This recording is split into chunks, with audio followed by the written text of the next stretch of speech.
Olá, sejam bem-vindos a mais uma aula de língua portuguesa. Eu sou a professora Naraline Menezes e hoje nós iremos estudar algumas questões propostas. E essas questões são sobre gêneros textuais. Então, vamos à nossa aula.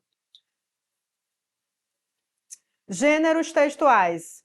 Vocês sabem que existem os tipos textuais e dentro dos tipos textuais nós temos os gêneros textuais. Nas aulas anteriores, nós já trabalhamos gêneros e tipos textuais. Na aula de hoje, nós iremos trabalhar algumas questões sobre gêneros textuais, ok?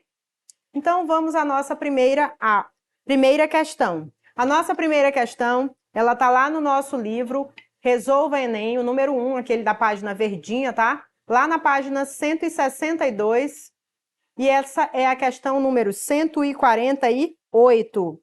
Nós temos uma fotografia da frente de um supermercado, que nós temos aí supermercado, supermarché, e aí nós temos a palavra supermercado em 6 idiomas diferentes. E aí, a priori, é só uma imagem, né, gente? O que vai dizer muito sobre ela será o enunciado. Na segunda tela, nós temos aqui o nosso enunciado, que é o comando da questão. Então, nós temos aqui a primeira informação, que é importantíssima. A fotografia exibe a fachada de um supermercado em Foz do Iguaçu. Aí você já pensa, Foz do Iguaçu é um local fronteiriço, cuja localização transfronteiriça é marcada tanto pelo limite com a Argentina e Paraguai, quanto pela presença de outros povos. Essa fachada revela... E aí nós temos aqui uma fotografia. Nós temos nessa fotografia a fachada de um supermercado. E aí essa fachada de um supermercado, o nome do supermercado é somente supermercado. Porém, nós temos aí essa palavra escrita em 6 idiomas diferentes. Inicia pelo da língua portuguesa e ela vai seguindo em outros idiomas. E aí nós temos aqui a nossa pergunta, que diz o seguinte, que a região ela é transfronteiriça e é marcada pelo limite entre a Argentina e Paraguai e a presença de outros povos. Se eu já sei que nós temos aí vários idiomas na fachada, por que essa fachada foi escrita dessa forma? Por que ela foi planejada dessa forma? Por que está escrito desse jeito? Porque até onde nós sabemos, os supermercados que nós frequentamos, só está escrito lá supermercado em língua portuguesa. Mas essa daí, específica, ela tem esse monte de nome supermercado e vários idiomas, por quê? E aí na letra A diz o seguinte, é um apagamento da identidade linguística. Você acha que a pessoa que elaborou essa fachada, ela queria apagar a identidade linguística? Se lá na primeira linha da fachada está escrito supermercado em português, porque assim, o supermercado ele está localizado numa área brasileira, né? Foz do Iguaçu. Isso significa que não apagou nenhuma identidade, porque a primeira palavra está lá em língua portuguesa. Então, eu já descarto a letra A. Planejamento linguístico no espaço urbano. Aí você pensa, planejamento linguístico no espaço urbano, professora. Será que é essa? Professora, eu estou pensando aqui, eu acho que eu vou guardar essa. Tudo bem, guarde aí então. Presença marcante da tradição oral na cidade. Bom, nós não temos aí nada a ver com a oralidade. Nós temos uma palavra escrita em vários idiomas. Não tem nada de oralidade. Então, já posso até descartar a letra C. Disputa de comunidades linguísticas diferentes. Existe uma disputa aí de comunidades linguísticas diferentes, será? Na letra E, poluição visual promovida pelo multilinguismo. Você acha que há uma poluição visual porque eu tenho lá a palavra supermercado escrita em diversos idiomas? Isso gerou uma poluição?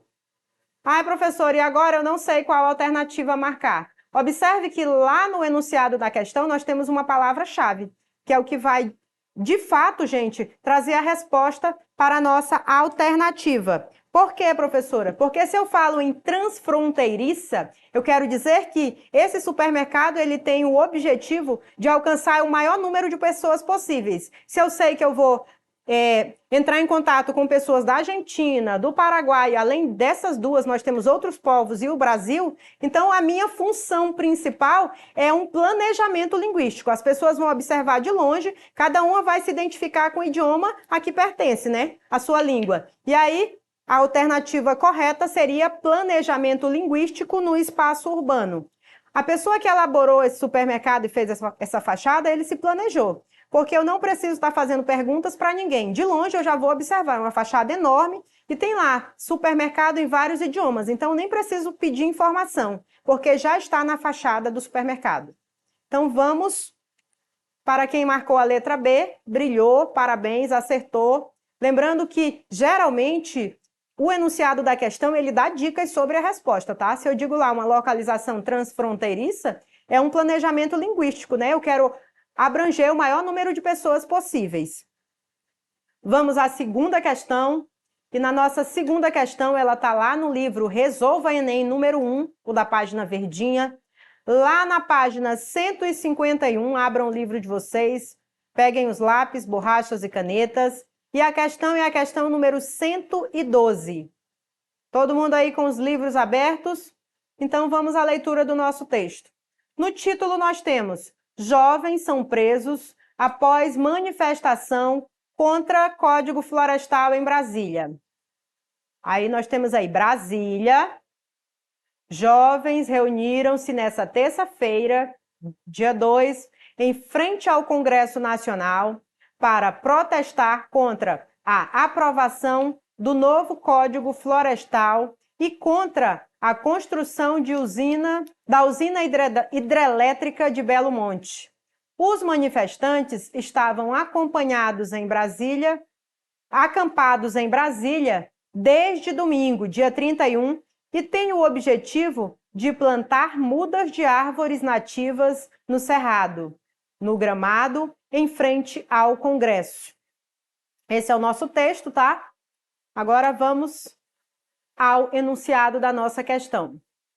A notícia costuma apresentar na sua composição uma manchete, que é o título, geralmente em letras garrafais, como vocês viram lá atrás, né? Aqui o título: jovens são presos após manifestação contra o Código Florestal em Brasília. E aí nós temos um subtítulo, nem sempre nós temos um subtítulo, no caso dessa notícia nós não temos um subtítulo, ela não é obrigatória. Nós temos o lead. O que seria o lead, professora?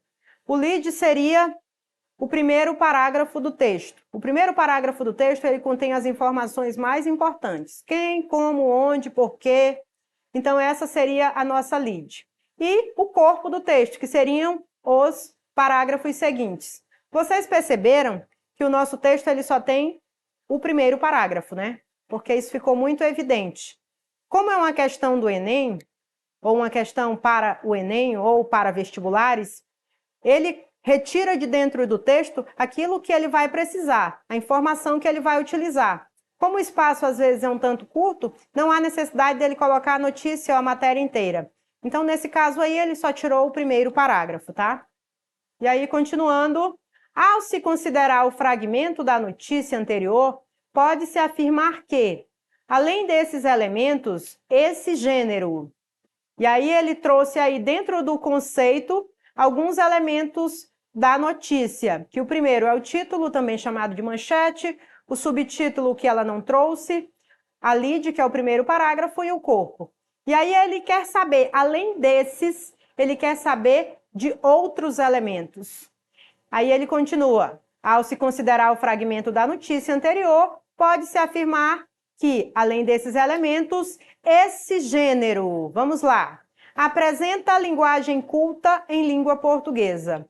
Bom, você acha que a notícia, ela apresenta a linguagem culta ou a linguagem coloquial, né, gente? Será que alguém, quando vai redigir uma notícia, ele utiliza a linguagem culta ou coloquial? Obrigatoriamente, ele utiliza a linguagem culta. É uma obrigação, é uma característica, é um elemento da linguagem empregada na notícia. Não há uma opção, ai, professor, eu quero fazer uma notícia com linguagem coloquial. Não há essa possibilidade, tá? Então, vamos guardar a letra A. Na letra B, traz informações que não podem ser contestadas. Bom, eu tenho aí uma notícia, alguém relatou uma versão dessa notícia, outra pessoa pode ir lá e dizer que não foi exatamente dessa forma que aconteceu. Nós precisamos ouvir os dois lados para dar garantia ao contraditório e à ampla defesa. Então, assim, ela pode ser, sim, contestada, tá, gente? Então, a letra B está errada. Na letra C, destina-se somente aos leitores mais escolarizados. Não, né, gente? Geralmente as notícias, elas são destinadas ao público em geral. Aliás, elas são destinadas ao público em geral. Apesar de utilizar uma linguagem culta, mesmo assim, é uma linguagem que todos possam compreender, porque a intenção é abranger o maior número de pessoas possíveis. Na letra D, compõe-se de expressões técnicas e coloquiais. Nós já conversamos que nós não podemos utilizar uma linguagem coloquial na notícia, nós temos que utilizar uma linguagem culta. Não tão rebuscada, né? Porque nós queremos alcançar o maior número de pessoas. Porém, uma linguagem culta mais acessível, que as pessoas possam compreender. E na letra E, tem por finalidade debater o tema abordado. A finalidade aqui do texto não é debater o tema abordado, é transmitir uma informação, é uma notícia. Então, eu descarto também a letra E. Observe que essa é dada, né, gente? Essa aqui não é para errar. Essa daqui é para você bater o olho e marcar a alternativa correta de cara, sem perder muito tempo. E qual seria a alternativa correta? Apresenta a linguagem culta em língua portuguesa, que é uma das características da notícia, utilizar a linguagem culta, verbos na terceira pessoa. E aí vamos para a nossa próxima questão. Nessa próxima questão, como vocês podem observar aí, nós temos aí um gênero textual de uma receita. Eu vou falar um pouquinho sobre isso. Não sei se vocês observaram, nós temos uma linguagem aqui diferente da linguagem que nós utilizamos usualmente. Nós observamos isso logo de cara, na leitura do título do texto, que tem escrito assim: receita caseira mineira de moi, de repoi, nuai e oi. Então, aqui nós temos uma linguagem regionalística, ela é típica de uma determinada região, e aí vocês vão observar que ela é um pouco diferente da linguagem que vocês utilizam normalmente. Então, até a leitura desse texto vai ser um tanto quanto interessante, vamos dizer assim. Então, vamos à leitura do nosso texto. Lembrando que essa é uma receita, e geralmente as receitas elas são escritas em norma padrão, em norma culta, tá? Se você fizer uma pesquisa na internet, na maior parte das vezes ela está em norma culta, é o normal dela. Nesse caso aqui, alguém fez uma brincadeira e utilizou uma linguagem regional. Então, vamos lá. Ingrediente. Nós já lemos o título, que é Receita Caseira Mineira de moi, de repoi, nuai e oi. Então, vamos aos ingredientes, que é a primeira parte da receita. Diz assim: 5 dentes de ai, 3 colheres de oi, 1 cabeça de repoi, 1 colher de massa de tomate, sal a gosto. A primeira parte da receita são os ingredientes. A segunda parte da receita é o que nós chamamos de modo de fazer. Então, nós vamos ao modo de fazer que está escrito aí. Modo de fazer. E aí, no modo de fazer, nós temos casca o ai, pica o ai e soca o ai com sal. Quenta o oi na caçarola e foga o ai e soca o oi quentinho. Pica o repoi bem fininho. Foga o repoi no oi. Quentinho junto com o ai fogado. Põe a massa de tomate e mexe com a colher para fazer o moi. Sirva com arroz e melete. Isso é bom demais da conta, sou. Observe aí, gente, que essa é uma linguagem assim bem interessante. Geralmente é típica de uma determinada região. As pessoas que vivem geralmente bem afastadas, no campo, não tem muito acesso à escola. Mas, assim, muito interessante, muito rica. Lembrando que nós não podemos, em hipótese alguma, falar que uma linguagem é melhor do que a outra, porque isso se caracteriza um preconceito linguístico. Então, cada linguagem tem as suas características e as suas riquezas e precisa ser respeitada, tá? Então, vamos ao enunciado da nossa questão, feita a leitura do texto, e vamos lá na página 77 do nosso livro Resolva Enem, número 1, lá na página 138. Então, vamos à leitura do texto. O texto anterior é uma receita. Isso ficou claro, né, gente? Que é uma receita. Nós temos lá os ingredientes e o modo de fazer. Gênero textual, que normalmente apresenta o uso de uma norma culta ou padrão da língua portuguesa. Observe que esse gênero textual, ele apresenta geralmente a norma culta, né? Ou padrão da língua portuguesa, como eu já havia comentado com vocês. Sempre utilizamos norma culta nesse tipo de texto. Aí o autor fez uma brincadeira aí utilizando esse tipo de linguagem na receita. Entretanto, ao lê-lo atentamente, nota-se que a caracterização desse gênero sofreu uma mudança, pois a gente observa que ele houve um processo aí de mudança. Ao invés de eu utilizar a norma culta, eu utilizei uma norma, eu não vou falar agora porque nós vamos ler as alternativas e eu não quero dar dicas, tá? Mas, na letra A, nós temos aí, o locutor fez o uso de uma linguagem próxima à oralidade, imitando a forma de falar de um grupo. Então, assim, existem diversas formas de oralidade. E existem diversas formas, por exemplo, quando eu digo aqui que o locutor fez uma linguagem próxima da oralidade, ele quis dizer que, como o texto está escrito, essa escrita do texto está próxima à oralidade de alguém. Então, alguém fala dessa maneira, ele tentou reproduzir de forma fiel. E aí, imitando a forma de falar de um grupo. E aí, gente, o que vocês acham da primeira questão aí? Vocês acham que é essa? Que o locutor fez o uso de uma linguagem próxima à oralidade, ele tentou reproduzir ao máximo, fielmente, dentro do texto, a maneira como as pessoas falam? Em todo caso, quando nós tivermos uma dúvida, nós iremos guardar a questão, né? E aí nós vamos passar para a próxima, porém a gente deixa um pontinho de interrogação lá do lado. E aí vamos para a letra B. Houve o uso da norma padrão conforme exigiam o gênero, receita e a situação de comunicação. Houve o uso da norma padrão nessa receita?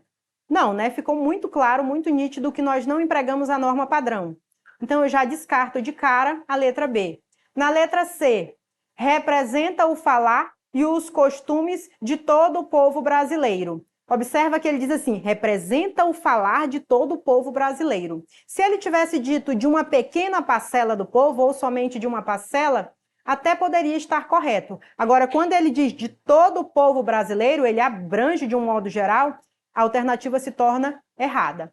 E na letra D, utiliza palavras estrangeiras que impedem o entendimento do leitor e, consequentemente, a sua função. Não utilizou nenhuma palavra estrangeira, essa é a maneira de falar, o modo de falar de um determinado grupo, então não há em que se falar aqui em palavras estrangeiras. E, por último e não menos importante, houve o uso das linguagens verbal e não verbal, para facilitar o entendimento do leitor. Sim, houve o uso da linguagem verbal, está nítido no texto, o texto só tem linguagem verbal unicamente, não existe a presença da linguagem não verbal. Então, assim, nós não temos nem como marcar uma alternativa errada aqui. Essa é aquela questão que nós não podemos errar. Quando nós batermos o olho na questão, ele vai ter que brilhar automaticamente e nós temos que marcar a resposta correta. E qual seria a resposta correta aqui? Vamos lá, 3, 2, 1... É isso mesmo. O locutor fez uso de uma linguagem próxima à oralidade, imitando a forma de falar de um grupo. Ele nunca vai conseguir reproduzir fielmente a maneira com que as pessoas falam, porque tem sempre um sotaquezinho, um puxa mais, outro puxa menos. Então, ele tentou ser o mais fiel possível. Porém, o que ele conseguiu foi essa linguagem aqui, ela está riquíssima, o texto está maravilhoso. Parabéns para quem acertou. Essa foi a nossa aula de hoje, tratando sobre alguns gêneros textuais. Espero que vocês tenham gostado. Acessem as nossas plataformas, revisem as nossas aulas, os nossos professores são maravilhosos e até a nossa próxima aula.